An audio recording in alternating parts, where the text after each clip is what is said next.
Welcome to the King of the Court podcast with Ben Riggs and Ben Staten. All right, welcome to the King of the Court podcast. I'm Ben Riggs. This is Ben Staten. Yo. Hey, man. Well, I hope you had a Merry Christmas. Everyone's sick over here. I'm the one, the sole survivor. It feels like I'm legend. But on the positive side, that allows you to watch a lot of basketball because everyone else is asleep around you for the entire time. But I'm a testament to that. I didn't get to watch a ton of basketball. I was watching it on my phone. I watched most of every game. I was having to watch them on my phone because my wife had made Christmas plans with friends that I was unaware of until about 10 a.m. And I'm excited to sit down for that Mavericks game. And she announced that our Christmas plans began at 1:30, which was tip-off time. And so I managed to enjoy our friends' company while also watching the games on my phone. They had the football games on, which are also fun to watch, especially for me because I have Lamar Jackson in my fantasy championship game this week. So I'm starting, and I also have Patrick Mahomes. So I'm starting off pretty strong in my championship game of both my fantasy leagues. But Christmas Day is a big day in the NBA. And I was actually pleased with the scheduling, the slate of games. You've got to get the Steph LeBron matchup in there, and then I think that to the NBA's credit, when they're scheduling those games, Sixers Boston certainly looked like a good matchup. We'll talk about whether it was or was not in a little while, but and then obviously. Mavericks Timberwolves was a highly anticipated matchup. It was a rematch of the Western Conference Finals. You had some narrative there, superstars. It was, I was really excited about that one, and ultimately that became both an exciting game, a bad game, and then a really thrilling game, really frightening game if you're a Mavericks fan. But I think the best product that we saw today was actually in the first game. It was Wemby's first Christmas Day appearance. In all fairness, he's only been in the NBA for about 1.25 season now. So, but he did not disappoint. My man showed up today in Madison Square Garden and put on a show.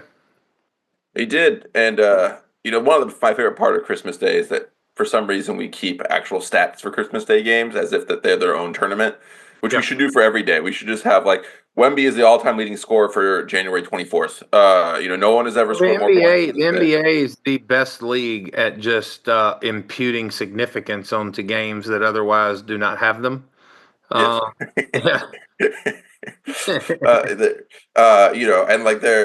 They created this whole hoopla. It was quite fun. He though was clearly really amped for it. You did not have to. You do not have to manufacture anything to be impressed with what he did today. Wemby had 42 points, 18 rebounds on 52% shooting, and he was 6 of 16 from three. He also had four assists, 4 blocks, and a steal, and he had at least 3 other instances where a player beat him off the dribble, but was so scared of Wemby, a couple times Wemby wasn't even tracking back to follow him, but the player was so scared that they just whiffed a wide open layup or dribbled the ball out of bounds. He's a unique player. We still haven't come to terms with just what we're seeing from him. When he is when he plays like he played today, when he's aggressive and he's attacking at all 3 levels, there's no way to stop him. You just have to really hope that he's having an off night. Does he shoot a little too many threes? I mean, yeah, 16 3-pointers, is kind of funny, but, there's too many. But, I would say about 40 to 50% of those could be cold and you can keep him efficient. The ones that he steps into, the catch and shoot, he's money on those now. Wemby above the break, stepping into a 3-pointer, I'm all for. Yeah. Wemby 2-3 feet off the 3-point line on the wing on an open catch and shoot, I'm all there for. Like you said earlier, I don't think we've come to terms with, what we're watching or what we have in Wemby. I think that's true. I also think it's true that he hasn't either. Oh, yeah. And that's part what makes it so exciting is he's just making it up on the fly. One of the reasons that young players can be so exciting is that they actually don't know oftentimes what they're doing, which means that they are more scary to defenses in some cases because they're literally unpredictable because no one has any clue what's happening. As players get older, they become wiser. They start making the right play. But the defense also knows what the right play is. Having some uncertainties and unpredictability makes for exciting plays. And especially when he goes in the post, he doesn't really have the footwork down at this point. Like especially when he's back to the basket, he tends to inverse his feet or like do the wrong thing. But what that leads to is he does these sort of leaning hooks, these leaning shots or these things where he literally fully spins around and shoots. He had a couple. He caught that one lob with Yeah, his back to the goal and then yeah. spun in air and dropped it in. That was impressive. The agility he has at his height is amazing. And once the Spurs players get better at throwing entry passes, which they're still not great at, that's going to lock another weapon. But I was so excited by his.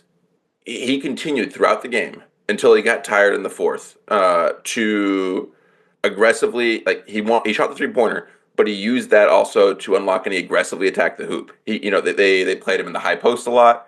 He's the one thing that's really missing from his arsenal right now is the classic back to the back basket hook post game. He doesn't have a hook shot. That's the next thing that's going to happen. It's kind of but he was fantastic. Underneath 3-point line. I was very excited about a couple other things. They kept him closer to the hoop, which allowed him to get offensive rebounds. You saw that one where he just skied over Cat and got it. That's one of the side benefits of playing a big man next to the hoop is it allows him to take advantage of his height to grab those rebounds. Yeah, I mean it's the rebounding discrepancy in that game was minimal. I think New York had one or two more rebounds, but then one of the things with a player like Wemby, you really just shouldn't lose the rebounding battle, but it has a lot to do with where he's positioned on the court. Yes. And I also think which is why they won the defensive rebounds overwhelmingly. And then the offensive rebounds they lost overwhelmingly.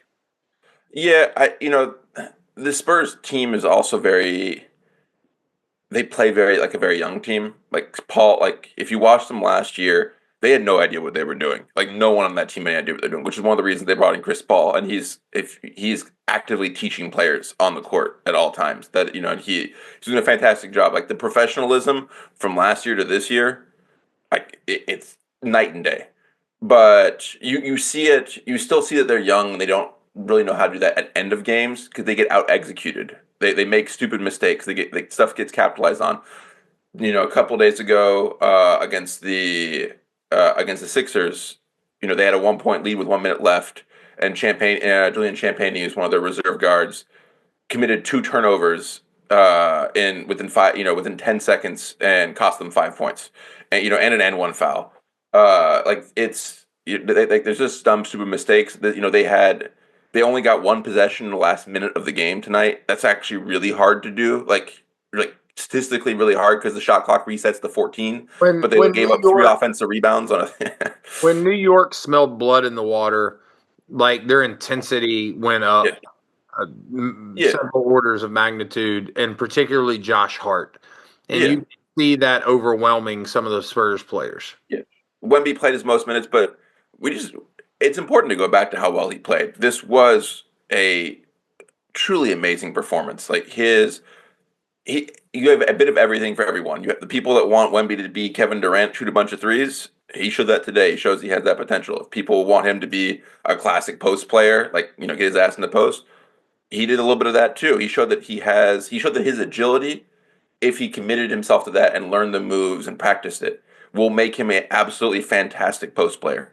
He showed some interesting parts in the mid range. He showed some offensive rebounding ability. He showed an ability to attack off the drive, which has been an issue for him this season. He's gotten the ball pickpocketed a lot, but he's worked on his pump fake, which is now it just takes less time for it. Like it used to be like a 3-second pump fake, get someone in the air. His pump fake used to be like watching like some sort of hydraulic lever just like lifting to the sky. Yeah. It was very long, extended. He's picking the ball up earlier. He's realized now that he can do the Giannis, which is he can take one dribble and just pick the ball up and he can get to the hoop regardless. He still needs to work a little bit more holding the bar above his head. He needs to work on his strength when he brings the ball down. If people can swipe it pretty easily, it doesn't seem like he's holding the ball too strong. But when he plays like this, the only way to stop him is to hope he misses his shots, because he's going to get something he wants, or you hope that he gets so three happy that he just starts bombing away nonstop from there. But no, he was fantastic. I think the Spurs have a question now about what the long term pieces around him are going to be, and I know we're going to do. To that point too, though, I want to give a little love to Devin Vassell. I'm sorry, not Devin Vassell. I'd actually like to do the opposite of that with Devin Vassell. He had a really rough day. Jeremy Sohan, 20 points, 9 rebounds, 80% shooting, 3 of 3 from 3.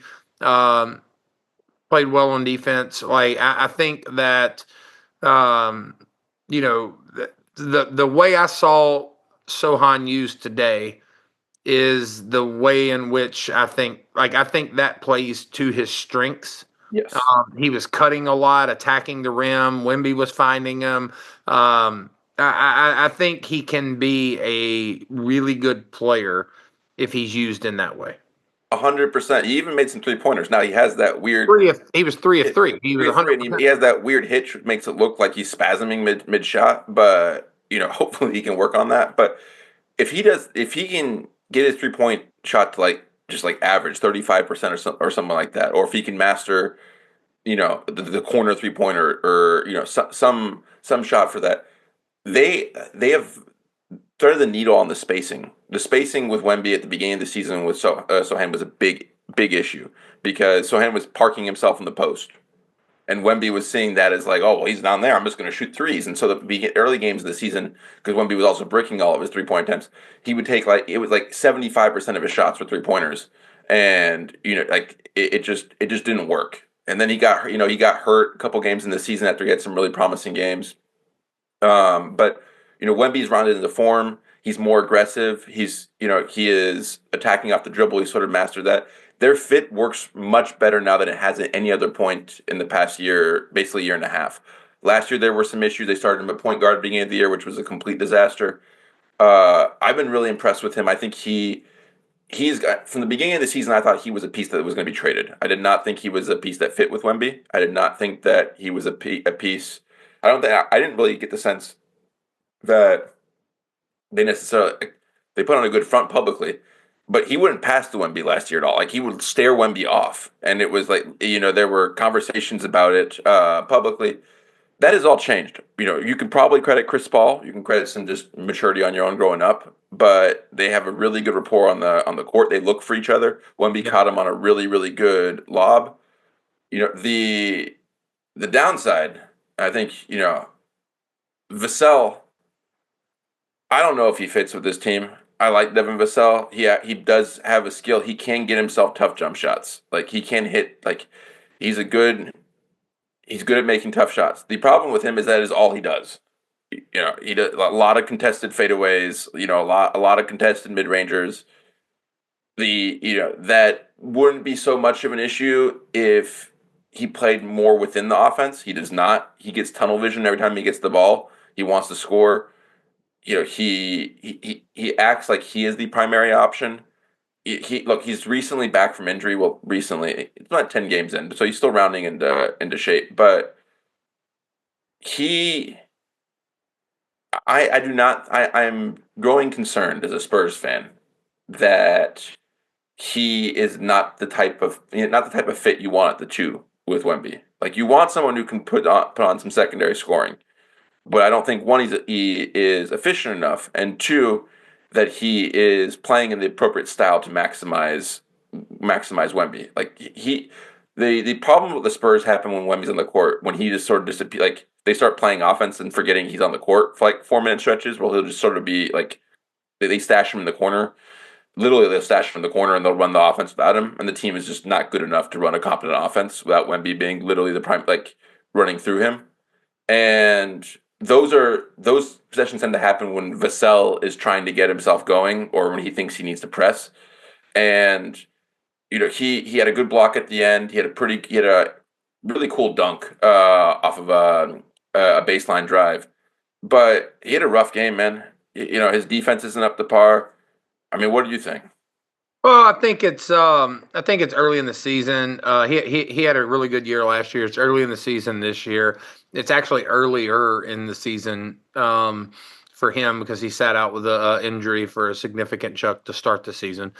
So I mean, I'd be a little more hesitant to start to write him off because I think he's the kind of guy who could get going and be a huge addition on that team.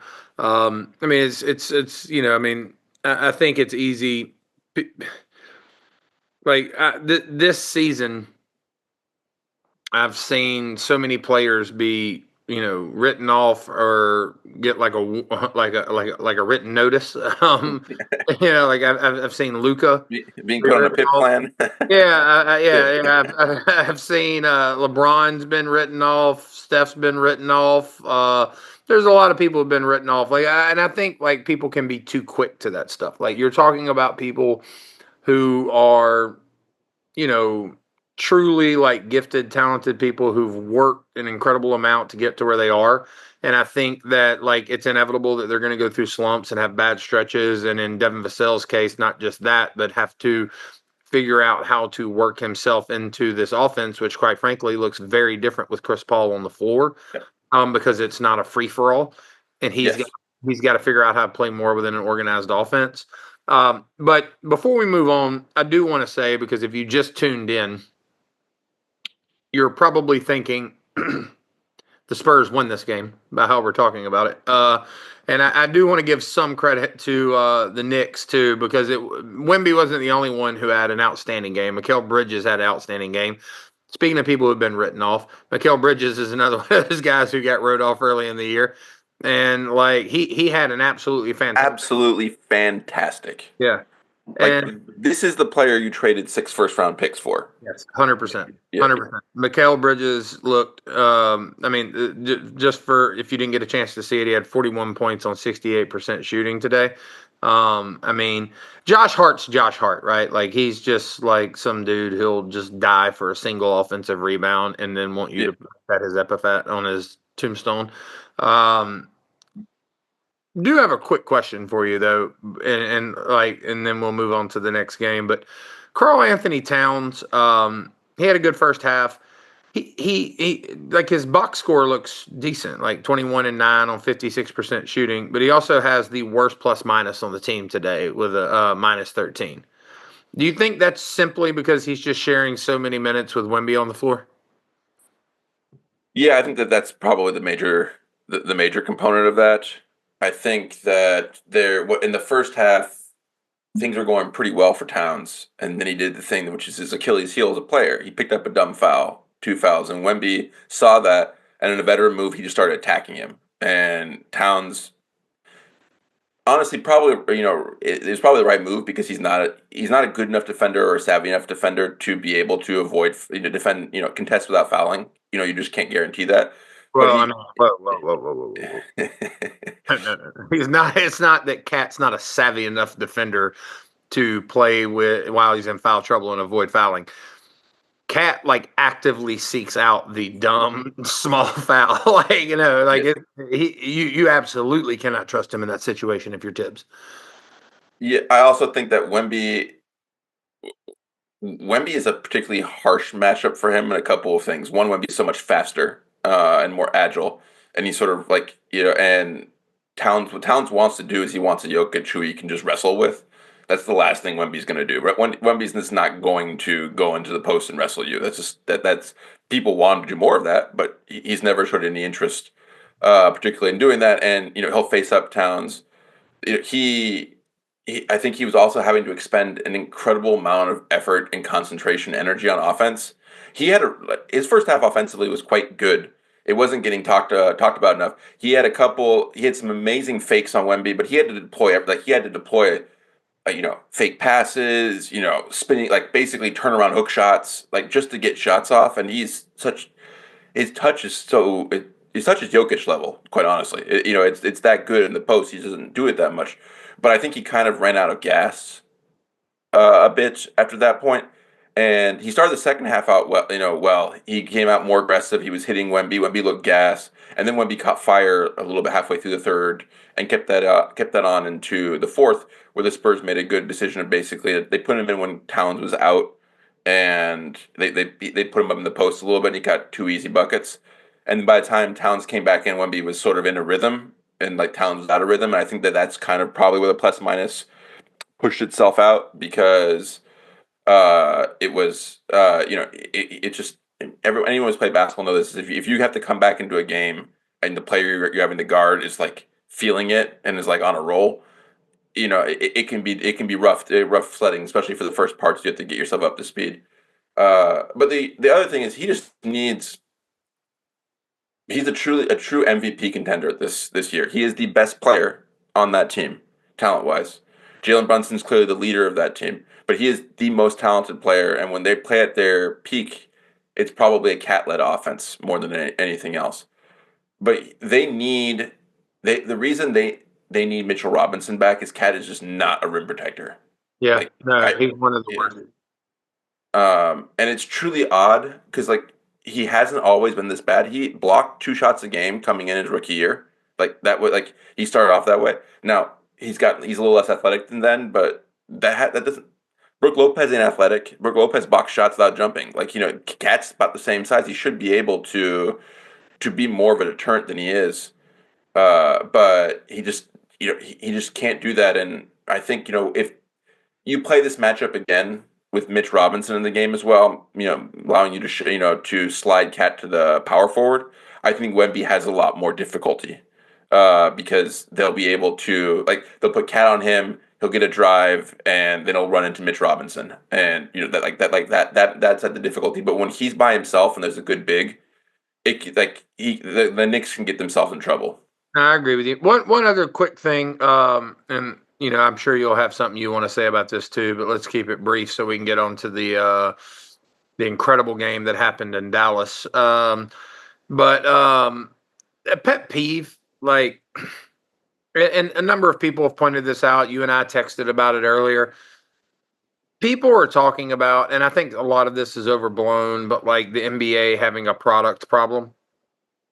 Yeah. Well, quite frankly, part of the product problem is the bloviating talking heads that come on at halftime and shit all over players, and then on top of that, like offer nothing substantive in the way of commentary about the game that you're watching. Stephen A. Smith would be as guilty of this as anyone. His running mate today would also be guilty of it. I mean, Stephen A. Smith comes on. I mean, like, seriously, dude. Like, seriously. Like, so, like, an ESPN halftime, and not just today. Like, this is all the damn time. Like, Stephen A. Smith, Bob Myers, Kendrick Perkins are a typical trio for ESPN's halftime and pregame show, right? And basically what you get from Stephen A. Smith today was something along the lines of, Wemby's having this, incredible first half on Christmas Day. And what you get from Stephen A. Smith is, the Knicks should be ashamed of themselves from letting the Spurs come in here and embarrass them in New York. And then Kendrick Perkins chimes in. He's like, you can't put honey on a biscuit and tell me it's hot sauce and expect me to eat fish and not know the difference. And like Bob Myers will just chime in and be like, what are we doing, guys? I'm going, and it's utter nonsense. Utter nonsense. Like, and I'm not saying like it's nonsense in the sense that I disagree with it. I'm saying they're saying nothing that could be agreed with or disagreed with. It's absolute nonsense in the strictest sense of the word. It's bad TV. Well, if you look at the ratings, and not to make this a rating discussion, they're down across the boards. But ESPN's down like 28%. On TNT's is down like 5 to 10. Like people do like ESPN. The NBA has an ESPN problem right now. Very specifically, your halftime show exists to drum up interest in the product that is happening right in front of you. It is also it is supposed to be a lighthearted, fun, sort of jovial exercise. You can criticize people who are making lighthearted. The TNT crew, they're a bunch of children, and we like them for that. They literally run to a screen and chase each other and race each other basically every Knock game. each other into a Yeah, Christmas tree. Christmas trees. Tell They jokes about they each tell they other. tell jokes. They pull pranks, like elaborate pranks, including dropping balloons on each other, and then like they'll sprinkle in a little bit of analysis. But they're and they'll criticize players, and they'll do that. But the mood is lighthearted. The tone is lighthearted. The tone is fun. You're supposed to come out of it laughing. Fun is the word. Yeah, and you're supposed to coming out of it thinking that was a lot of fun. I'm right excited for the second half. ESPN's it is downright. They're only criticizing.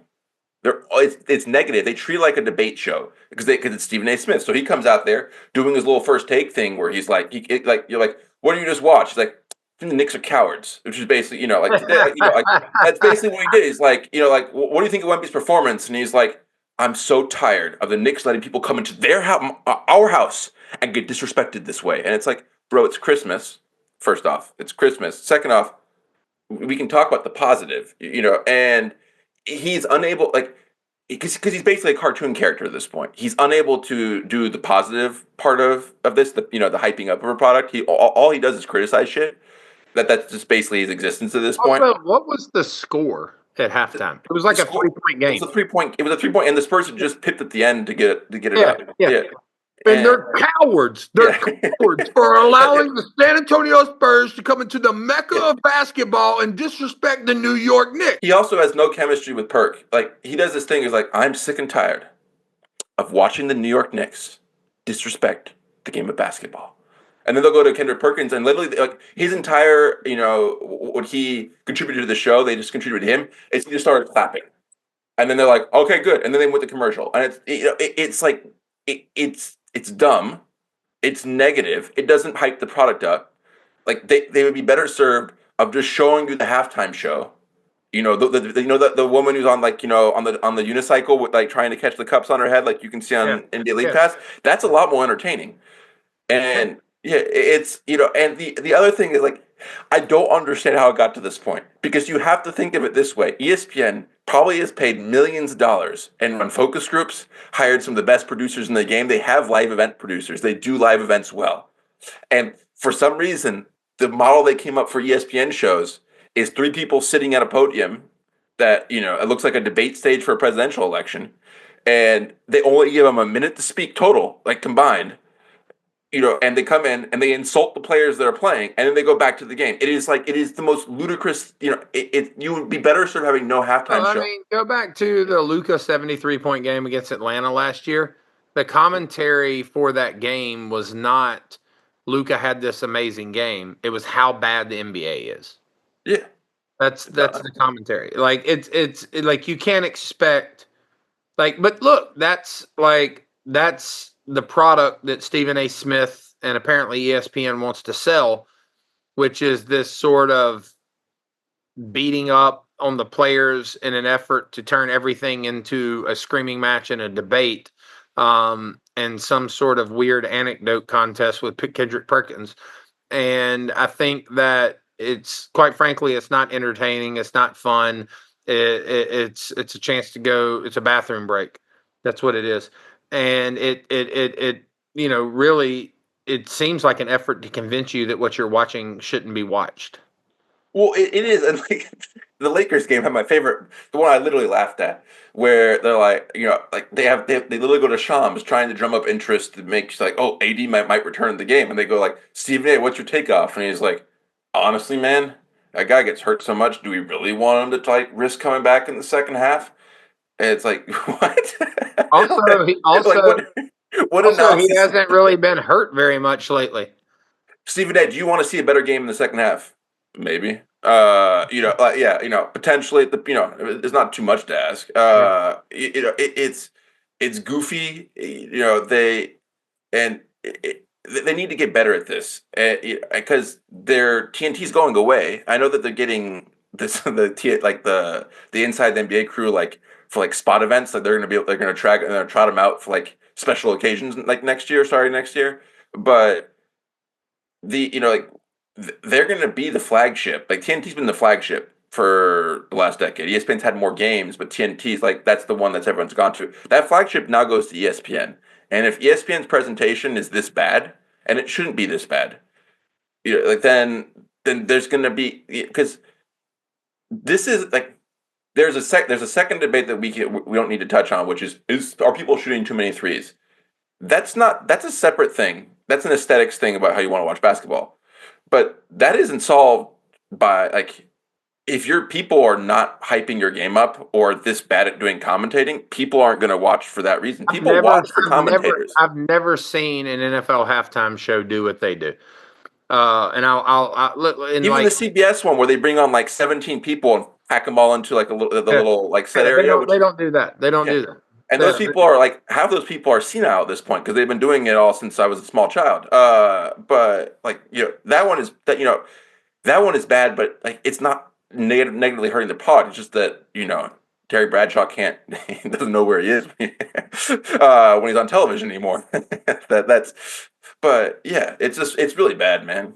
Well, like I actually think like that Fox crew with Terry Bradshaw and them are very much like the NBA on TNT. Yeah. Like they're just having fun. Like those guys are like joking. Jimmy Johnson, Terry Bradshaw are like ribbing each other, like that kind of thing.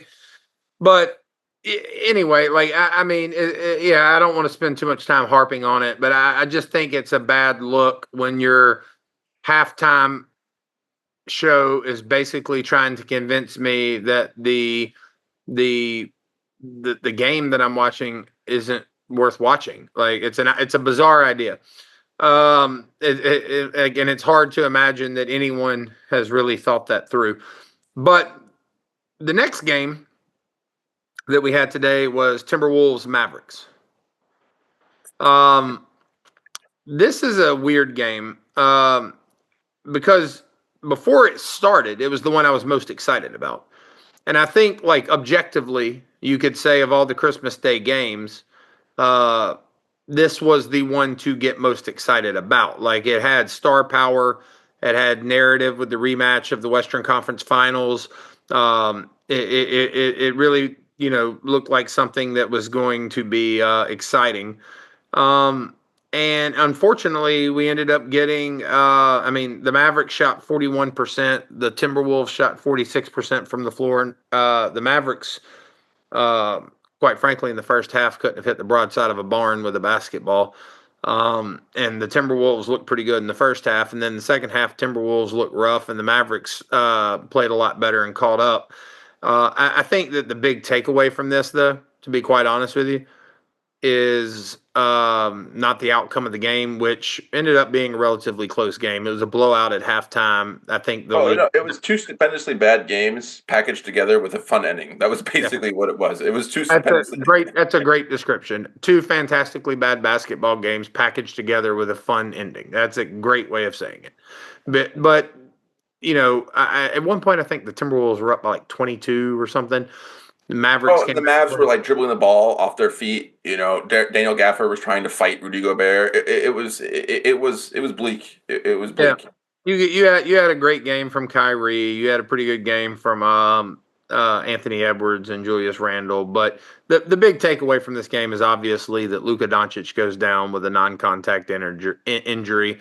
He did not get down to the other end of the court for defense. They called timeout. He immediately went to the locker room, did not return to the game. And then after the game, Shams reported that Luka Doncic is expected to miss an extended period of time. I personally don't think there are a lot of takeaways from the game itself. I think your summary of it as two fantastically bad basketball games slammed together with a fun ending, it summarizes it so well. I don't really have anything else to add about that. And I think a more interesting point of conversation would be how the Mavericks are going to be able to weather. I personally, obviously do not know, but suspect that an extended absence for Luka Doncic is going to be somewhere in the neighborhood of 4 to 6 weeks. I would put the All-Star game at risk there. He may not be part of it. Yeah, and I wouldn't. Which would be a good thing for the league, by the way.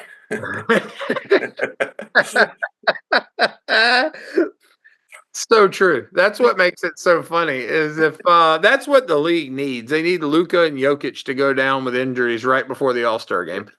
But Yeah, have them, like throwing like paper airplanes at the players like that. That would be a lot more entertaining because that's all they want to do is just be like yeah, little class clowns. Yeah. that's 100% it. Um, so the Mavericks are 6-2 without Luka this year. I think that they're capable of weathering an absence with Luka Doncic. 4 to 6 weeks is a long time. And A really long time for a team that it's one thing to plug a hole, like they have a great patch in Kyrie. Like, in fact, maybe probably the best like player who can like up his level of play for a little bit. But I don't think that this is like, to be very clear. I'm not saying that we're gonna check in 6 weeks and the Mavs are gonna be like in like 12th place in the West and everything's doomed. That's not gonna happen. They're probably gonna be an above 500 team. I would I'd be I very don't know about that. I think that you've got to be a little bit. Well, I mean, above 500, yes, but yeah I think that let's just say 4 weeks. yeah. That would put them at January 25th. These are the teams that the Mavericks would play in that 4 week period: Celtics, Thunder, Wolves, Thunder, Nuggets, Lakers, Grizzlies, Cavaliers, Rockets, Suns, and then that's a That's a pretty rough. That's a that's a really rough. That's actually they could be that's a murderer's row. it's a And murderer's row. He's missing at the wrong time, and like now I did leave, like, in that 4 week span. The teams I did not mention are Trailblazers, Kings, Trailblazers, Pelicans, Hornets. so they need They need to to bat 1,000 against those teams. they need to bat 1,000 against those teams, and they need to basically bat 400 against the other ones. That's probably the way to tread water, which is quite doable. They the thing, like, if we're gonna try to find a silver lining from this, which there, to be very clear, is never a silver lining from. Yeah, I don't know. Yeah, silver lining. But the one thing that the one thing that is not the Mavs not had this year is they've had good production from the center position. They've had good possession, but the leap that we were hoping to see from Lively is especially on the creating offense for himself front, like creating his own offense, has not been there. I would love to see them work, like try to fit in, giving some possessions to Lively to try to see him expand his offensive repertoire. I love to see him maybe shoot a three. He does those in practice a little bit, but I think we need to give him some post touches. They need to take advantage of this time to try to get him, because that is going to be something they're going to need from their center positions. They're going to need. There's going to become a time in a series where they're going to need to be able to go in a last ditch effort to Lively or Gafford in the post and require them to, like, get 6 or 7 points, get 8 points, but at least be able to draw a foul out of this. And this gives them a prime opportunity to do that. The problem they had, honestly, as much as anything, like, it wasn't regression, is that there's not a lot of shots. There's not a lot of like shots to go around with the Mavs right now because they're all allocated to Luka, they're allocated to Kyrie, they're allocated to Clay, they're allocated to Grimes, Dinwiddie. Like, there's a ton of people, there's a ton of hands that need to be fed, and this opens up some opportunity for that. I think that they need to. I would really love to see some, a jump and them work and try to get Lively to becoming more of like what he's really good at. But he's right now he rolls to the rim, he passes out in the short, he passes out the short roll, but which is fantastic. But I would love to see him like sort of develop a little bit more, and same with Gafford. But this is where their depth that they got this year for the first time ever is they're gonna need it to step up. They're gonna need, like, they're gonna need players that haven't been able to contribute this year. They're probably gonna need Jaden Hardy. Like, his ability to create shots for himself and be sort of an instant offense thing is going to be helpful for here. But having OKC twice in this, during this span, and the Rockets. You say the Rockets twice? Once. Once. Like, but there's the Cavs and the Celtics. Like, those are just really tough matchups without Luka. The tough matchups with Luka, to be clear. Yeah, I think Let's see. So, 6-2 without Luka. I mean, they've played a lot of these teams. If I'm not mistaken, they beat OKC the first time without Luka. Yes, they did. Um, They've actually beaten some impressive teams. I believe they beat the Knicks as well, and I believe that they may have. I forget they beat the Nuggets in that group. So they've shown the ability to win without. oh, their depth is impressive. I mean, Quentin Grimes, Najee Marshall, Klay Thompson, all those guys can get going and give you 15 to 25 points. And I It think, also allows you to play a bulletproof defensive lineup, yeah. which Luca. I'm not going to get into this. Like, is he good on defense or not? But they can just plug in a defensive specialist into that, into his role, like a Grimes who comes in there, and then they become a really like a swarming defense in a way they don't do with Luca because Luca's not. Yeah, it's weird though because their defensive rating is better and they allow fewer points when Luka's on the floor and their steals go up. I You think got the kid plays so many lineup games though that like that gets a little dicey because like he's just throwing out like wild combinations in the backup in the non-Luca minutes sometimes. Like, there's not been a lot of consistency. But it's. I think that they'll be able to take advantage. I think they'll create.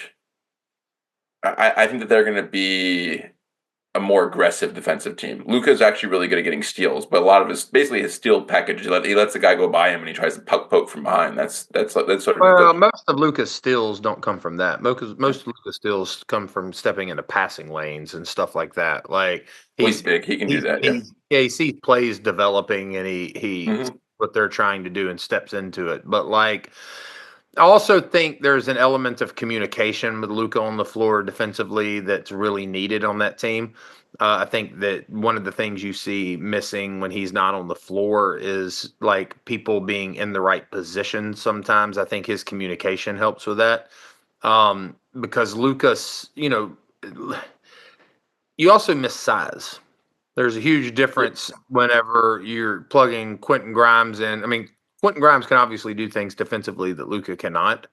But you're taking a 6'8", 240-pound guy off the floor too, who if he gets matched up with, a power forward or a three or something like that in a post position, he holds up very well. He can even hold up against some of the smaller centers pretty well in that situation. But I don't think that the I think the Dallas Mavericks can pull 500 out of that line that schedule that they have ahead of them. And if they can do that and tread water, get Luka back. I mean, it's just going to matter. Like, it's just going to depend on how nagging the injury is. Like, because at the end of the day, like if you're talking long term about this injury and the impact that it has on the Mavericks, I don't think either one of us or anybody else is going to suggest that the Dallas Mavericks are going to fall out of playoff contention. No, Um, no.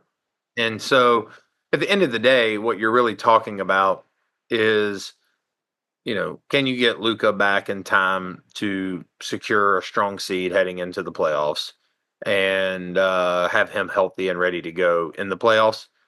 And if this is going to, shouldn't be a problem with the calf strain to have him back in time for that. The question is really going to be, is this just something he's going to deal with the rest of the year? If they're saying he's going to be playable in 4 weeks, I don't mind it being 5 weeks or 6 weeks. Just let the thing completely heal. Because one of the worst parts about it was Luka was playing so hard and so fast today. Like it was one of the faster, like the way he was getting downhill and attacking the basket. He had like 14 points in 16 minutes or whatever it was on like 56% shooting. And he was just playing really hard, really fast, putting a lot of pressure on the defense.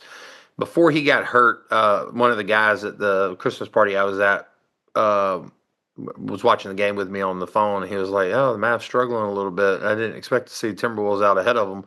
I was like, "Man, the way Luka's playing, I'm not worried about this at all. This will end up being a 12, 15-point Mav win." And then when he went down, it was just it was crushing for Mavs fans because Luka, ever since he'd come back from the wrist injury, had looked really, really, really good. But injuries have definitely been something that have plagued him and the Mavericks this year. Well, and it's too like he's been dealing with nagging injuries now. Like it's 25-year-olds are not supposed to be dealing with tons of nagging injuries. That's usually a red flag. Let's just be blunt about that. Like especially nagging injuries like, quad or hip or or like whatever. Like that's usually like that means that there needs to be some specialized care. Like with Steph had his issues with his ankle early on. Like that usually means you need to do some type of, you have run a program to help fix that. And this has been an issue for Luka, honestly, since the playoffs last year, where he was knick-knacked, with tic tac injuries that were muscle related, and so I worry about that to begin with. The broader issue is we talked about this on our most recent episode, but they're still trying to figure, like, they've sort of overhauled the offense, like, and that's been well covered, and they're still trying to figure out where Luka fits in that. And they were still working on this, and this now throws that into chaos and takes 4 to 6 weeks out of away from the team, and the team's going to develop a new style of play while he's gone. They're going to have to adapt to that. Luka's going to have to adapt again. Like, it's going to make, like, depending on how long he's gone, if it's like closer to the 6 week range, it's going to give you what, 20 games for him the rest of the year. Like, if he comes back after the All-Star game, you typically got 25 to 30 games left. Like, that is going to, like, they're going to, like, When is the All-Star game? mid-February, I believe, or isn't it? Yeah, I mean that'd be about the 7 week mark. So yeah. Yeah, and they're going to need to. They'll have the time to plan this, but they need to plan. They may need to simplify the offense given the amount of time they're going to have to just sort of integrate everyone back, because they have not until this point found the perfect fit for Luka this year.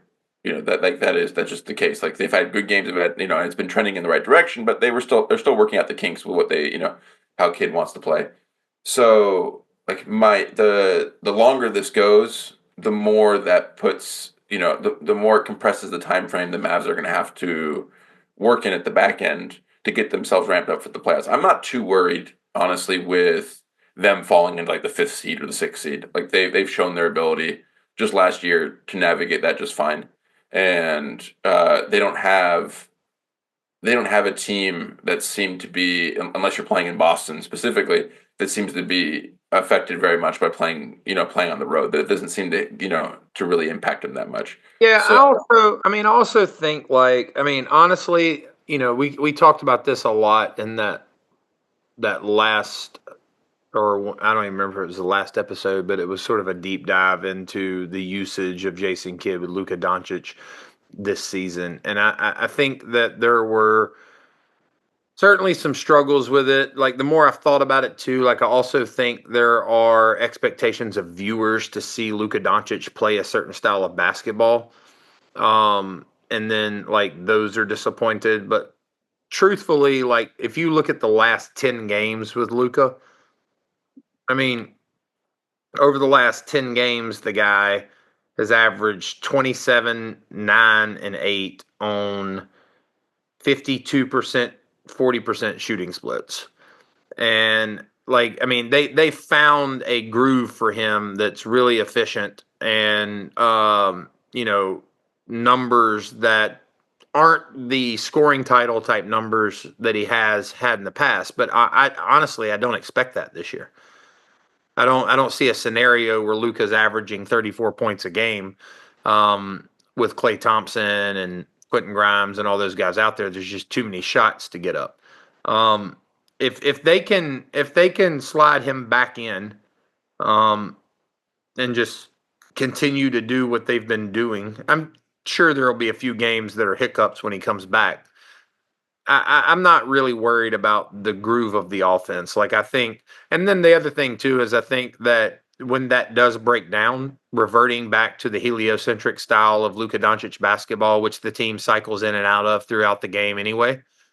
Like, I think that the Dallas Mavericks will be able to beat good teams. Like, to me, it really does just come down to, like, last year in the playoffs, it was a knee injury. And I don't, like, they never really disclosed much about the nature of the knee injury. I always assumed it had very little to do with like some type of strain or sprain or something like that. I actually think they did call it a sprain, but it kept bleeding, which none of my sprains have ever done. And so like I always thought of it more as like like a bruised or sore knee. It also happened on that play. I think it was with Terrence Mann where he fell and hit his knee on the floor. But nevertheless, I never examined his knee, and even if I did, I don't know enough about knees to tell him what happened to it anyway. So, but the calf, I have had calf strains before, and calf strains are one of those things that can get better and then easily be aggravated again, and that's something to worry about moving forward. If like I've not seen anything from about his knee this year, I've not heard anything about his knee. Quite frankly, I think that the wrist injury. And this is another thing that you can talk about with the ratings, and with just general fans tuning in. But like Luka Doncic's wrist injury felt like, and I might be wrong about this because once again, never examined his wrist, but it felt very much like, the NBA is cracking down on load management. So we're not going to manage your load. What we're going to do is anytime you have any type of ticky tacky injury, we're going to hold you out for 5 games and make sure it's just healed up completely and entirely. I do not think that was what happened with the calf injury today. I think this is like a legitimate injury that's just going to take time to heal. But, you've already missed a number of games this year for what did seem like ticky tacky injuries. So, um, with that said, it's all about him getting fully healthy and being on the court because the Mavericks can, we're sitting here talking about whether they can eke out these wins. I think that they can. I think that the margin for error is much thinner without Luka on the court. But when we're talking about like a championship run, how they're going to manage in the playoffs, if Luka Doncic isn't healthy, then Well, any it's like aspirations of a they're not a championship contender. shot. Yeah. Yeah. Yeah. They're a decent team. They might challenge for one round or so, but like it's not a contender. Like you don't. Nobody loses a player of the caliber of Luka Doncic and then remains a contender. No, that's very well said. Especially one so central to the offense. To everything. Like yeah. Well, also just like so central to how much money you spent on them. Like, I mean, there's just a certain amount of like what you've built that revolves around, him. And you take Tatum away from the Boston Celtics, and you just a lot leaves with him. Like, look what happened with Phoenix when they didn't have Kevin Durant. Now, the depth in Dallas versus the depth in Phoenix are night and day. And I think that depth, I think Nico Harrison at the end of this could end up being the guy who's most heralded because that depth could be what keeps them above the break in the standings in the Western Conference through this Luka Doncic injury. But speaking of Jason Tatum, him and the Boston Celtics, Joel Embiid is one of the weirder stories in recent sports history that I mean, it's just been the most bizarre season. Well, he's tried to physically. I mean, he literally attacked Our a reporter, reporter. yeah, reporter. You've had he got before he ever played, he got a technical. He's missed tons of games due to injury. And then had this very bizarre incident the other night with a female referee. And then today in warm-ups kind of tweaked his ankle. Now he did play. Based on what I saw in the little video that got passed around on social media before the game started, I did not expect to see him out there. But to his credit, he was out there. He played 30 minutes, had 27 points, 9 rebounds. Was actually 100%, 4 or 5 from 3. Yeah, he's basic. I mean, that could be part of the ankle. It's also what I've been seeing in the gameplay. He's a jump shooter right now, like that. This is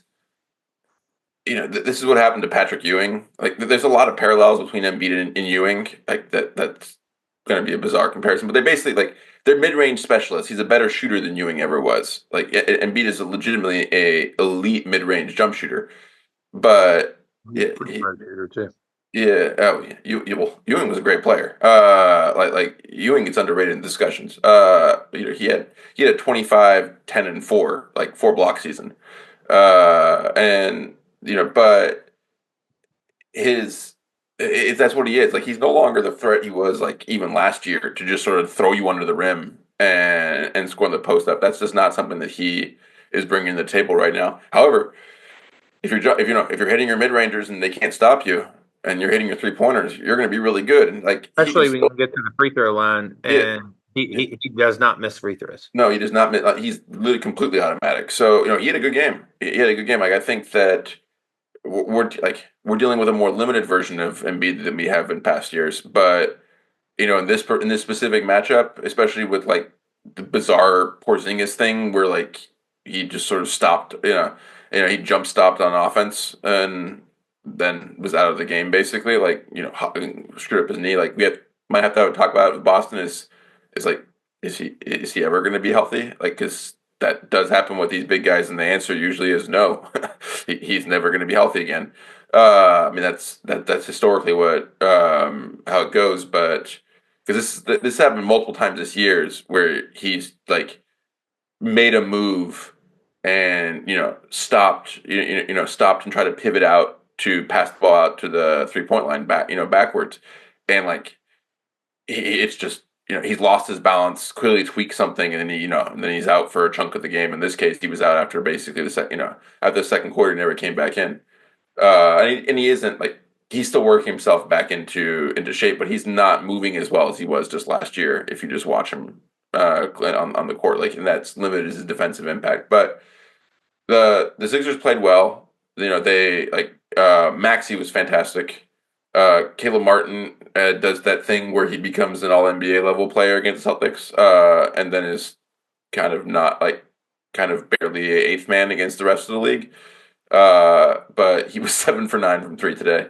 Paul George occupied time and space and was on the court. And That's Gershon, about it. Yabusele was also fantastic. Like he they won this game at the beginning of the fourth quarter where the Celtics forgot the game had restarted and gave up, I believe, like a 16-0 run basically against the backup lineup led by Maxey. I don't even know if Maxey's on the court, but basically like the backup lineup for the Sixers.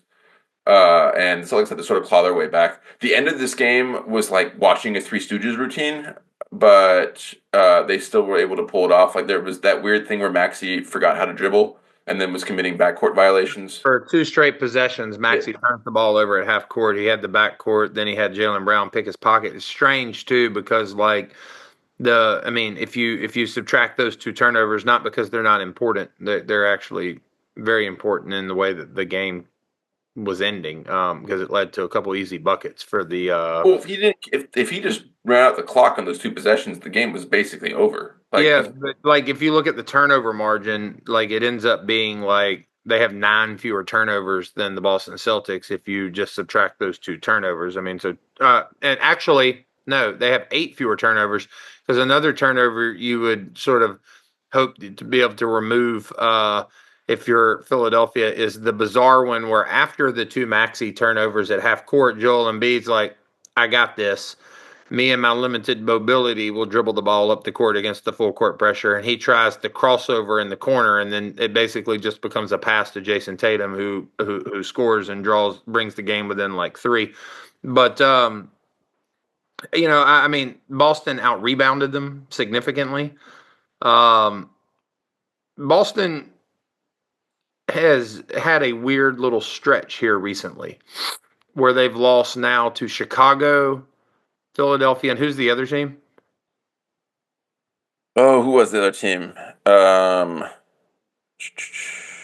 Magic. The Magic.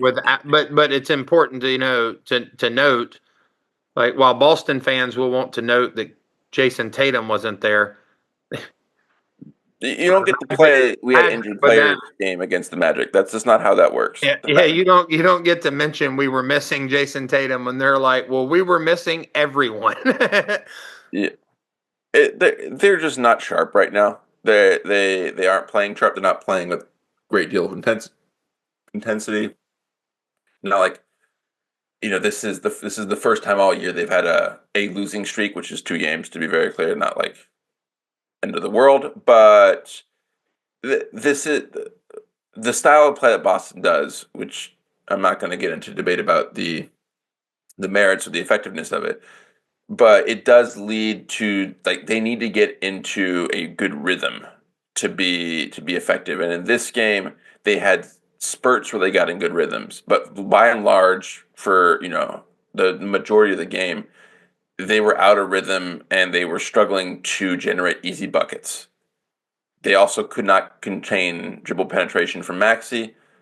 Some of that was the missing piece of Drew Holiday should resolve some of that. And they were, Porzingis, went out early. So like this is, we're not saying this is the end of the world for the Celtics by any means, but they need to right the ship. They need to solve some things. I think a lot of it can come down to more effort.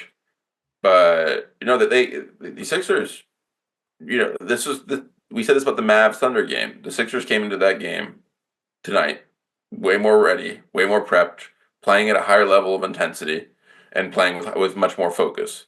And it showed from the get-go. The Celtics in the first quarter were committing turnovers right and left. They seemed a little bit caught off guard by the ferocity of the Sixers, and they were playing catch-up all game. But they had a brief stint in the third where they came out strong at the beginning of the quarter and briefly regained the lead, but they were on the back foot all night. Well, the only question like I have is like, yeah, I mean, I hear what you're saying about the Celtics are on a, like it's their first losing streak and it's a 2-game losing streak. But the only question that really comes up to me about the Celtics, like, because if the question, like, obviously the question is not, are the Philadelphia 76ers better than the Celtics? No. Are the Chicago Bulls better than the Celtics? No. But I do think it is an interesting question to say, like, are they better than the Cavaliers? Like, they're now 4 games back of the Cavaliers. They're 3-4 in their last 7. So they're 6-4 of the last 10, 3-4 in their last 7. And if Porzingis isn't going to be healthy, I think it's a real discussion as to who the best team in the East is. Sure. In the regular season, maybe. I don't. I think they match up. I think they're a bad matchup for the Cavaliers in the playoffs. And I also think that the Cavs. We have like they played in the playoffs last year, and I believe it was a 4. Was it 4-1 or 4-2? Well, I mean, I don't disagree with you about that, but I mean, I don't think they're like the Cavaliers this year and the Cavaliers last year are 2 different teams with all the same players. Yeah. So I mean, I would. They had a really good game. The Cavs did win the first matchup this year. It was a close game, well fought. I still have questions about the Cavs in the playoffs. I think that they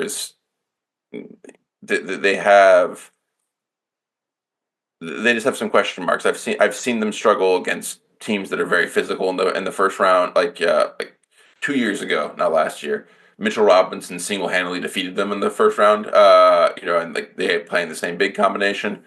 But I would say right now, if we're just saying it like level of play right now, the Cavs are the best team in the East. But if we were gonna like say who's gonna win a playoff series, I would heavily favor Boston. Put it that way for my answer. Even without Porzingis? Yeah, they beat him I don't think that Porzingis is all that important for them against the Cavs. They still have offensive, like weapon for weapon without Porzingis. They have a lot more offensive weapons than the Cavs do. Yeah, I'd have to take some more time to think about that. I don't know. And they beat him last year without Porzingis. I mean, I'm not. I don't. I mean, like I haven't. Like I will say, I don't know who I would favor in that series. I don't think, based on the way that Cleveland has played this year versus how they played last year, even in the regular season. Like these are two. Like Kenny Atkinson's done something very different with this team. Yes. Oh, and Evan Mobley's made a huge leap this year.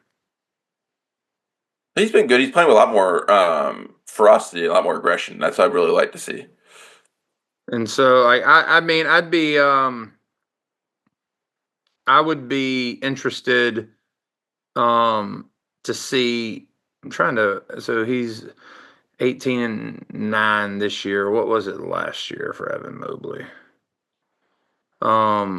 He was like 15-10 or something like that, or 15-9. Like he's had a bump. Yeah, he was 15-9.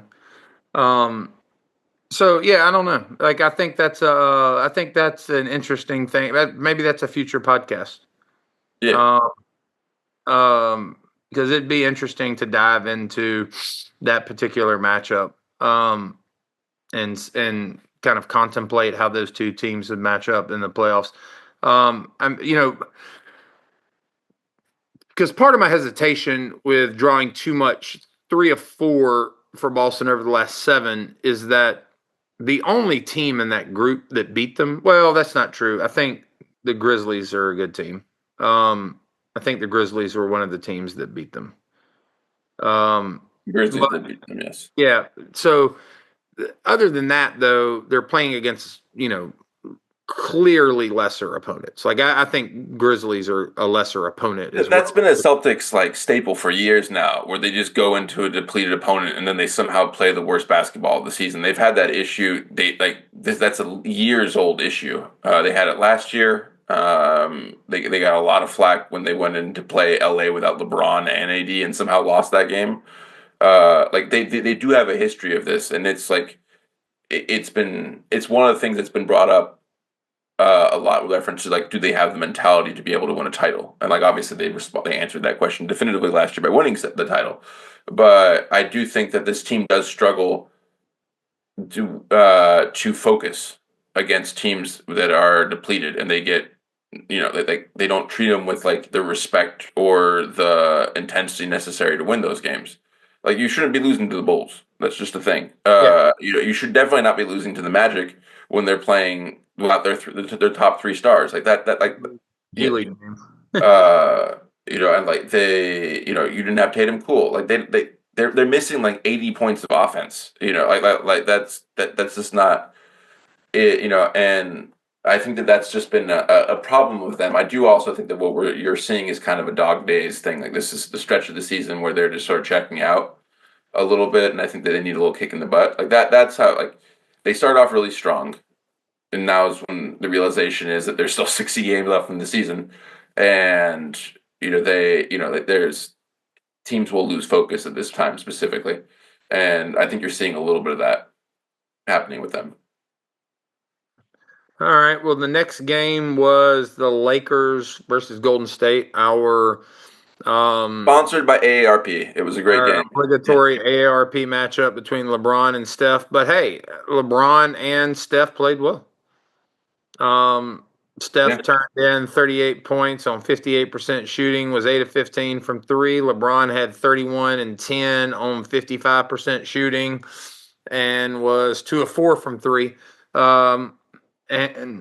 But as great as those two guys were, I think the guy who is going to get the most attention for his performance tonight is Austin Reaves, who had a 26-point triple-double and was able to walk it off and win the game for the Lakers 115-113 with a layup to win it with 1 second left on the clock.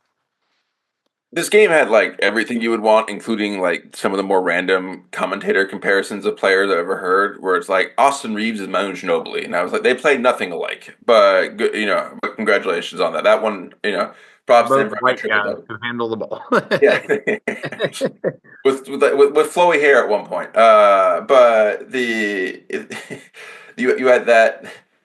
The Warriors, the Warriors are not a good basketball team right now. Like they're really bad.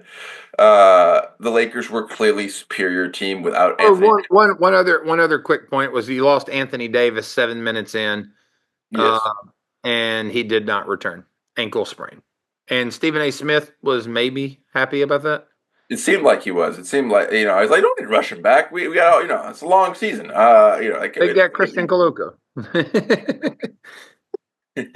um, they the Lakers are what they are. They are a 6, 7, 8 seed team that when they have a size advantage, especially when AD plays, they can work you really well. And if they shoot well on this given night, they're a good team. If they don't shoot well, they're not a good team. That's kind of where they're at.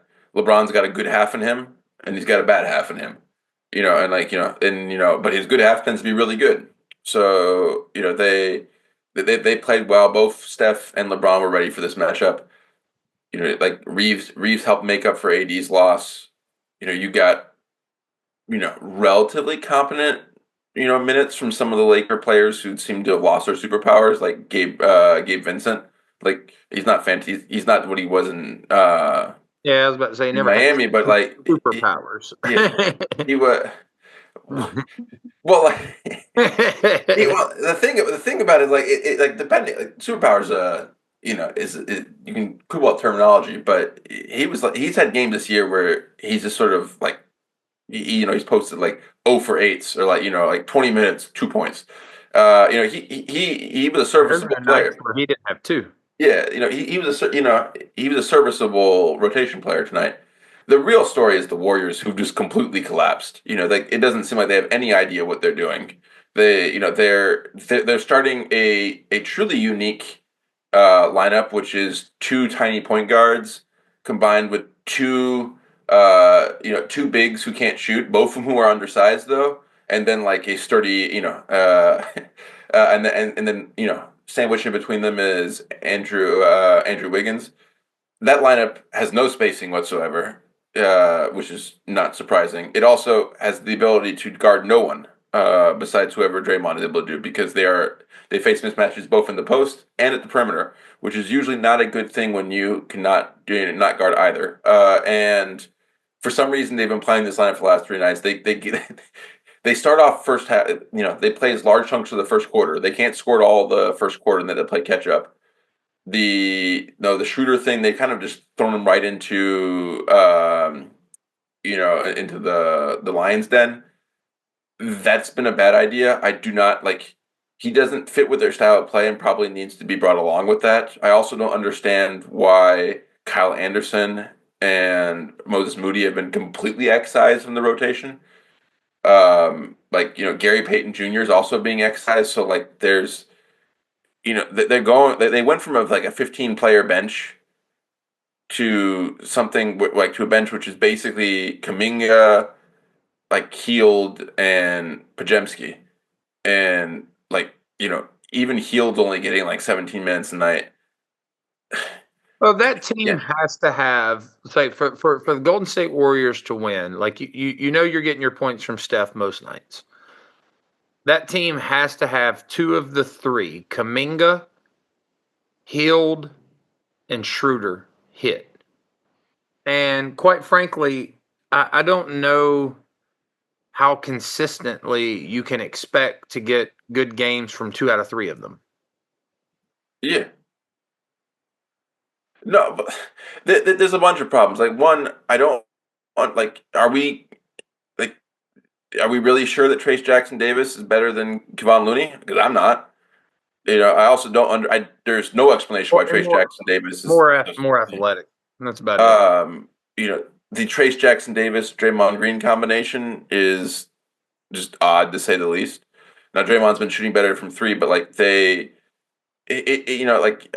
I'm assuming that the Wiseman experience has convinced them that 7 foot centers are like all bad at basketball, because they seem to be completely allergic to playing anyone over the size of the height of 6'10", which continues to be an issue for them against teams where they run up run up against a big guy who has a good offensive game. They get overwhelmed because they are a very small team. The advantage they had at the beginning of the year, where they were playing these hockey shift lineups that were super aggressive defensively and swiping and causing a lot of steals, by going to a shortened rotation, the players don't have the same level of intensity because they're playing more minutes at the pace themselves more. Like that has reduced the effectiveness of the defense.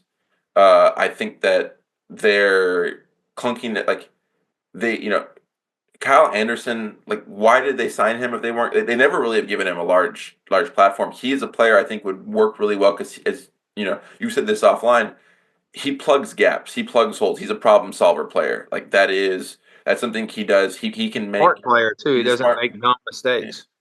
He doesn't, and he can make.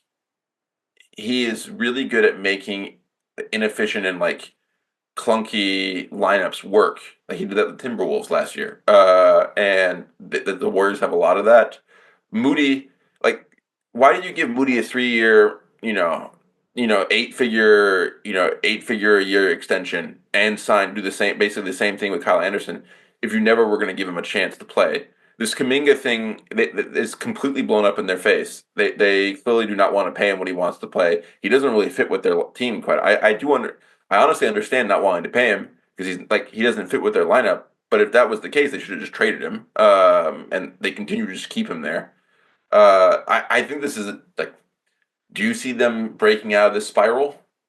Not without a big trade. Yeah. Schroeder wasn't it. I think that both of these teams are in sort of the same grouping, Yes. where they have an older superstar that they're sort of letting ride their career out with the team, and that said superstar is good enough to keep you above water.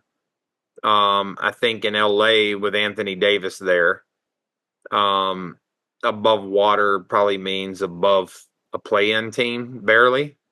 Yes. Whereas Golden State is solidly a play-in team, or even, maybe falling out of that, depending on what ends up happening sort of at the bottom. Like if Sacramento could figure some things out, that kind of thing. But I don't think either one of them. I think like both of them are teams that could be very interesting with the right trade. Yeah. I don't expect either of them to make that trade. Well, let's just talk about it's very early to be doing playoff standings. You were 30 games into the season, but the plan right now, the Lakers are in 6, so they're right outside of it. The plan is the Clippers at 17 and 13, the Warriors at 15 and 14, the Timberwolves at 15 and 14, the Spurs at 15 and 15, and right outside of that is the Phoenix Suns at 14 and 14. So they basically, like, they would be in this conversation. They have the same 500. I think the Phoenix Suns are better than Golden State. The Phoenix Suns are better than Golden State. This San Antonio Spurs team that we watched tonight is better than Golden State. San Antonio is the San Antonio is better than Golden State. This Minnesota Timberwolves team, didn't they beat Golden State recently? Well, the Timberwolves team's been fucking awesome. It's been awful. I do think that Minnesota will play better. I don't think they're not as good as they were last year.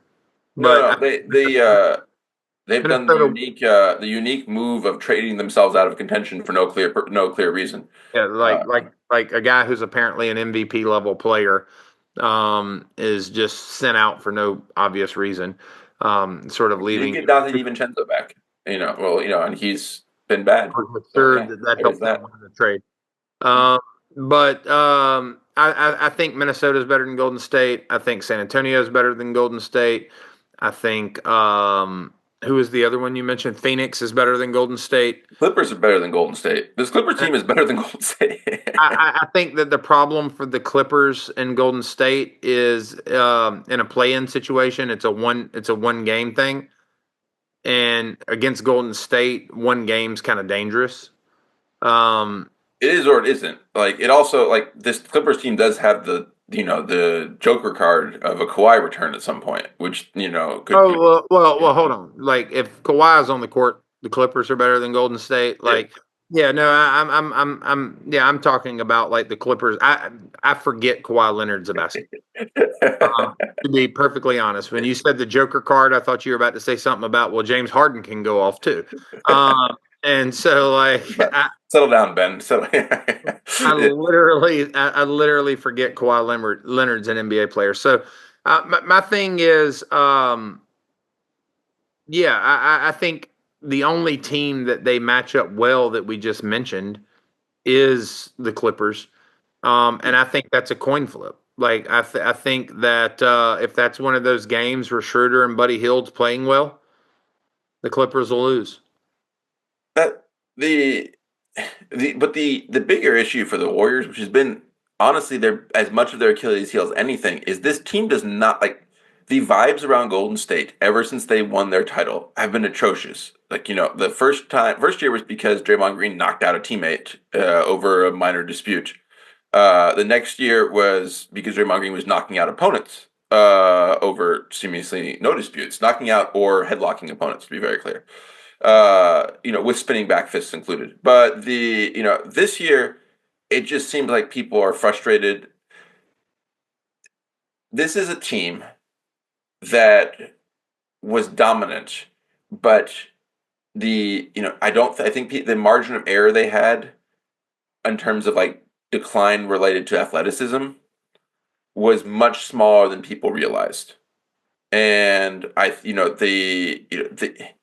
players are just not as good as they were before. Like they made up for it at the beginning of the year by using the hockey shift, like play 15-man roster. That helps. At first, it helped keep Clay. I mean, not it helped keep Steph and Draymond's minutes in the 28-minute range. They were coming out and they were playing really hard in their rotation, so you're able to preserve them. Two, they were just overwhelming teams, like just with the intensity and their like it's very hard for a team to get like it's the same thing when you play pickup basketball. If you keep on playing against new people every time, eventually you don't have a lot of you can struggle to build up like to understand what people want, what the opposing players tendencies on offenses. It's hard to get into a rhythm or understand what the team is doing, especially if they're changing offensive styles with each lineup.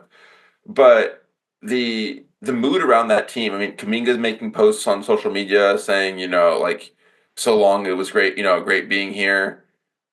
Draymond Green, today into this game today pulled off a new WWE finishing move. I don't know if you saw it, where that was an impressive, like, well, he was in between two players on a free throw, and they both tried to box him out, and he grabbed both arms and then threw himself back, taking both of them down with him, and then got very upset when he got called for a foul for that. It was truly a fantastic. It really was like a WWE finishing move. Like but he's now has 7 technicals. He's tied for most in the league. They need to make a trade. I think they're going to make a trade. I think that one of the reasons that, but like, it's not a good sign when you are ping ponging people in and out of lineups. Like, and you don't like if you're 30 games into the season and you're just sort of like Draymond Green starting, Kuminga starting, Trace Jackson Davis is starting. Like that's usually a bad sign. But what kind of trade do you think they're going to make? Well, there was I don't know if you saw that broke today the Jimmy Butler. Yeah, I've seen that. Yeah. As part of the ongoing war between Jimmy Butler and Jimmy Butler's agent and Shams Charania. But clearly Shams has won that war. I mean, it's obvious at this point that like there is some interest in Phoenix with Jimmy Butler, and Jimmy Butler seems to be interested in the possibility of playing in Phoenix. But like the Golden I'd be shocked at the agent who tweeted like he was a drunk dude at 6-7 p.m. I'd be like, all right, Shams, this is the last time I have to tell you this. Okay, yeah. but my thing with Golden State is, I mean, look, the Miami Heat have this history of, okay, you want Jimmy Butler, that's fine. We'll trade him to you. Give us Pods, Kuminga, and Draymond and the Golden State Bridge, and you can have, like I just don't see that trade actually happening. Maybe I'm wrong. Maybe we wake up tomorrow morning and Jimmy Butler's a Warrior, but I just don't see it. And I think also the reason I don't think you see it is Golden State looks at it and says, "Well, look, does this trade make us better? Yes. yes. Are we winning the West because of this trade? No. No, well, it doesn't solve their bigger issue, which is they're tiny. And if you're playing, Jimmy Butler is a 4. Draymond Green is a 4-5. Like they're yeah, it kind of makes them small. One of the reasons I can see it from Miami's perspective. I can see Miami being like, well, this will allow us to put up a lineup with Tyler Hero, who has gone under the radar, but he's had a fantastic season. Fantastic. Fantastic season. Tyler Hero, Kuminga, and Bam Adebayo, who's had the polar opposite. He's had a horrible season, but I still totally believe in him as a player and think he's a fantastic player. He's just having a bad year. Having a young nucleus of that, of those three, along with Jaime Jaquez. I do not understand what value Pajemski brings to that team, but he might just sort of be in there so they can trade him later because he's like a worse version of Jaquez. But I could see that. I could see them being interested in Kuminga, even if they have to pay him. But there's the problem with the Warriors is that the structural flaws. Draymond Green is probably not good enough to be your second or third best player anymore on a Well, championship team. I don't disagree with you that there would be some interest in Miami with the pieces that Golden State has. My point is only that they're going to ask for a lot. Yeah. The issue becomes that Golden State, in their valuation of this, says it makes us better, but it doesn't win us anything. Mm-hmm. It just makes us maybe we win a playoff series. The other trade is like a Levine. I could see them going. I could see a Levine trade happening. Put it that way too. I think that would be cheaper. I think Chicago is pretty I think Chicago wants clearly a pick back. They're like that they seem to put a line in the sand and they want at least a draft pick. And the salary is big enough that you wouldn't just be able to hand him bad players. But I think he would add he makes a lot more sense as a shooting guard next to Steph Curry than Schroeder does. That does not he makes a lot of sense, and he adds necessary athleticism. But I also don't think that if you're going to do that, then I think you need to have a fourth move, a third move, to make a big difference because that alone they're not one borderline all-star away. I guess is the point. They need in fact they would probably need to add a top 5 player or top 10 player to be there, to be competitive. And even then, size is still an issue unless that top 5 player was a big guy.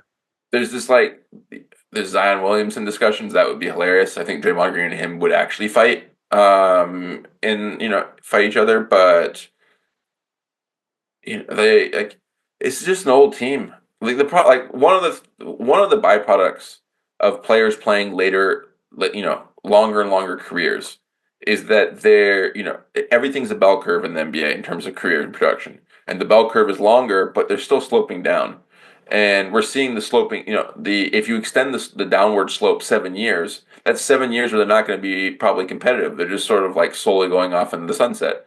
And I think we're kind of stuck in that right now, and it's frustrating to people, but that's just kind of the reality where they are.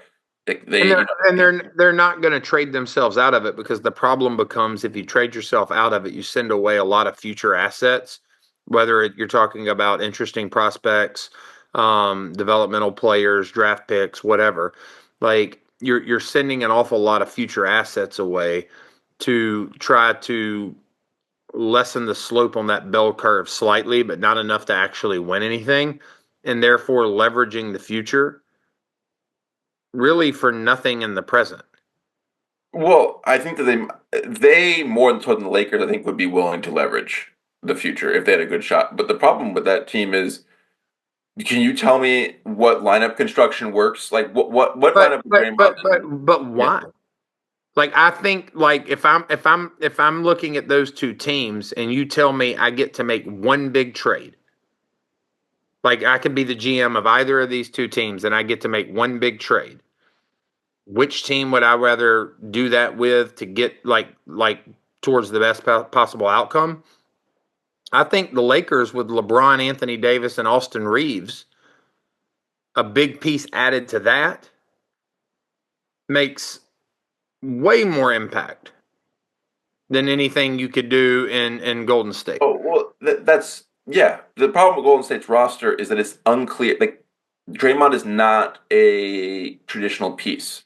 If that makes sense. Like he's a Draymond piece. Like he's different. Like it's not a traditional roster construction, and you can be willing to trade as much as you want. But the problem that they're facing right now, quite frankly, is that I don't think they know what a title winning roster around this old Draymond and old Steph looks like right now. I don't think they have a clue what pieces they specifically would need to add to make themselves a title contending level team. And because it's it honestly might need to be a complete roster overhaul around the two of them at this point. Like I don't think that I think you need the I'm not sure that Wiggins fits in that. Kuminga definitely doesn't fit in that. I don't, Yeah, like a lot of their pieces need to be shipped out. Like they need to do one of those things where they just purge and get a new roster. Like the like just think about the Lakers in this way. Like let's say tomorrow morning you wake up and just like what the details of the trade are unimportant, but a trade happens and you learn that the Lakers have landed Scottie Pippen Jr. yeah. What like 20 seconds, what do you think about the Lakers from adding Scottie Pippen Jr.? Oh, I think he makes them like significantly better. He adds point of attack defense. On the perimeter. I think you plug him in and he starts right away, and he looks great. I'd be really excited about that. Like, do I Yeah. think it makes him a contender? Probably Yeah. not, but I think it makes him like that's a really good team now. That's a That's tough really out. That's a tough out in the yeah. playoffs and could be a matchup problem for certain teams. Yes. Like I think a team like OKC, uh, they're a better team than the Lakers, but the Lakers' size and their ability to bully them, having a point guard who's not going to try to do too much, going to initiate the offense, get the ball to where it needs to go, and on defense is going to serve as he can guard your primary guy. Like I think that has drastically improved the Lakers' odds in a playoff series, even against a team like OKC. Whereas you think of like a comparable player, comparable level player. I mean, Scottie Pippen Jr. is probably the best backup point guard in the NBA right now, maybe. Yeah. We're up there. Yeah, and so like you think about a comparable level player. I don't know who you could. The only person I think you could add, and it's not like a smooth fit, but like he comes with size. He can kind of play a traditional point guard role. He could play the power four. He can play in the middle if you need him to. Is Ben Simmons. Gives you defense, that kind of thing. But like I just like I don't think you can make a single move that solves the Warriors' problem. They have a size problem. Um, like and they have a scoring problem. Yeah. That's been their. I mean, that's been their issue all along. One of the whole thing about Klay Thompson this offseason overshadowed the fact that the reason the Warriors didn't want to re-sign him is that he really didn't fit with their team anymore. And the reason for that was that the older and less talented defensive versions of Steph and Clay were not like it just wasn't working against elite guards. Like their perimeter defense, and they don't have because they don't have a shot blocker or a rim protector. Like if you get by their guards effectively, Draymond has to then do yeoman's work, and it's hard for them to recover from that. And so that's why they wanted DeAnthony Melton, and losing him sucks. But like they don't know what a title winning roster looks like around these guys, around those two. And I think that like I don't think the answer may be absent adding like a top 10 player then becomes the main piece of the team. It may not be possible at this point anymore to build a title winning team with those two as core pieces. Yeah, yeah. I think I'm kind of at that point with them as well. I don't think you're going to make either one of them title winning rosters. Yeah. I think like making a single move, the Lakers, it is easier for the Lakers to make a single move to make themselves significantly more competitive than it is for the Warriors. 100%. Yeah. The Lakers have a backcourt problem that could be solved with a good, like Scottie Pippen Jr. level point Yes. guard. Bizarrely, was with the Lakers last year. They never used him. Which there's like 11 players in the NBA that you could say that about that would solve all the Lakers' problems. But all right, man. Well, with that said, I'll end on this. I sent you this as a text the other day, maybe today. I don't remember. I'm extremely tired. I have a 10-year-old woke me up this morning at God knows what hour, just leaning over me saying, like, Dad, it's Christmas. Wake up, wake up, wake up. But I 5 a.m. Christmas wake up. You were excited for that. God, I'm so tired.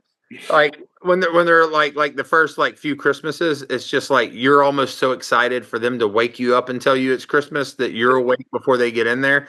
And now I'm just like, son, the presents are going to be there at 9:30. Let's just sleep. Like, but Kevin O'Connor, who continues to impress me as just like this. He's almost like some kind of weird AI that just generates goofy takes. This bastard said that Jaren Jackson Jr. was a better offensive player than Wemby. He said this before today's game against the Knicks, which, is maybe just a cherry on top because Wemby comes out there and has this stellar offensive performance. And I know that Wemby, and to be clear, he's not making the argument that Wemby's not a good player. But the idea that Jaren Jackson Jr. is a better offensive player than Wemby is like laughable. It's better suited for a Netflix comedy special than it is for a basketball podcast. It is just thoroughly dumb in every imaginable way. The level of versatility that Wemby has on offense, what he's capable of doing, coupled with his height and his agility and his coordination, like this is not even a real thing. That's getting passed off as actual basketball analysis. No, that was one of I can't remember if it was him or if it was his guest that had that take, but it was one of the more like cartoonish takes. Fair enough. It was a tweet. I thought it was attributable to Kevin O'Connor, but it was definitely on his podcast. It was on his podcast. But like entertaining that discussion is like it's so hard to analyze because it's basically being like Michael Jordan or Bernard King, two greatest players of all time. And it's like what like that is it's like completely different universes, and I don't want to like denigrate Jaren Jackson Jr., but one like he's like he's like a third option offensively. Jaren Jackson Jr. is a really good player. Yeah. Wemby is going to be in the discussion for like all-time greats if he doesn't get hurt. Yeah, like Wemby flashes greatest of all time level skill. That's part of the reason people are so frustrated with him, his sort of like unique decision of trying to shoot more threes than anyone else ever. But the Jackson Jr.'s a good offensive player, like okay, like decent, but there's like not one skill that he has that he does at an elite level. Like there's not like he's a good 3-point shooter. I wouldn't say that. It's so hard to even have a debate about this because they're like completely different categories of players. Oh, I agree with you. I guess the question would be: is it debatable that was just a dumb take? Like, no, I think you have to search. I think you have to be deliberately either you don't watch basketball or you have to be deliberately stupid to even entertain that. Because it's like it's reaching for a very random player too. Like it's just reaching for a very we're getting close to like Wemby or Walker Kessler type of territory there. Like he, I saw that and I was like, I don't understand what how this made this past the production meeting, like, because this is what Oh, because gotcha. if you're trying to have a flame war happen where you're just trying to get clicks or views by having by saying something inflammatory, it's so far beyond being a reasonable take that I don't even think it's that inflammatory. I think people are just No, I agree. no, I agree. I agree. it's the Gilbert Arenas special. Yeah. Yeah, it's not like that's not even something Stephen A. Smith is much more attuned to what gets clicks and that kind Yeah. of thing. Like, you're not going to get him making those type of utterances. Yeah. This is very much like fringe podcast, corner of the internet type stuff. Where this is a fishing expedition. Yeah. Like this is like, you get a fishing guide and they take you out and they're like, there are redfish here, there are Yes. tuna here, and this is what a guide does. Like, they have no guide on the tour that they're on. They're just like throwing stuff out in the water just to see if it'll bite. But I think that that's an interesting point for us to end on, because it takes us full circle. Wemby is clearly a better offensive player than Jaren Jackson Jr., which is not a shot at Jaren Jackson Jr. It's more just acknowledge of Wemby's great. I mean, can we be sure that Larry Bird was a better player than Gordon Hayward? I mean, that's that's another great debate. Once again, they're both white. They're both white and have dribbled and passed and shot. Are we sure that one of them is a better player? Hope you had a good Christmas. I hope everyone listening had a good Christmas. I hope you have a good New Year's. Happy Hanukkah. We'll see you soon. Peace.